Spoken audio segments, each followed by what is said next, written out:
ખબર ગુજરાતમાં પોરબંદરથી સમાચાર મળ્યા છે કે ત્યાં લોકમેળાની તાજેતરમાં યોજાયેલી હરાજી એક નવા વિવાદનું કેન્દ્ર બની ગઈ છે। કોંગ્રેસ અને આમ આદમી પાર્ટીના નેતાઓએ આક્ષેપ કર્યા છે કે ભાજપના પૂર્વ કોર્પોરેટરો અને નેતાઓ મહાનગરપાલિકાની હરાજી તથા વહીવટમાં દખલઅંદાજ કરી રહ્યા છે, જ્યારે હાલમાં પોરબંદર નગરપાલિકા વહીવટદાર શાસન હેઠળ છે।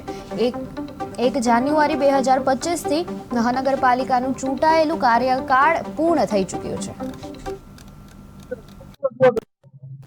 રજૂઆત એવી હતી કે જ્યારથી નગરપાલિકામાંથી મહાનગરપાલિકા બની છે અને વહીવટદારો નિમા છે ત્યારથી આજે કોઈ પણ પક્ષની બોડીઓ નથી અને વારંવાર હજી જે જૂની બોડીઓ હોય એવી રીતે જેમ અડ્ડો જમાવીને ભાજપના કાર્યકર્તાઓ અહીંયા મનમાની કરે છે, અલગ અલગ ઓફિસોમાં બેસે છે।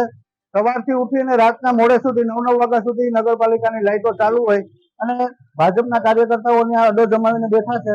અમારો સવાલ એ છે કે આગામી સમયમાં જો આ નહીં બને, બંધ નહીં કરવામાં આવે તો પોરબંદર કોંગ્રેસમાં એક આંદોલન પણ કરશે, તાળાબંધી પણ કરશે અને આગળ જતા પહેલા એક આવેદન પત્ર અમે આપશું।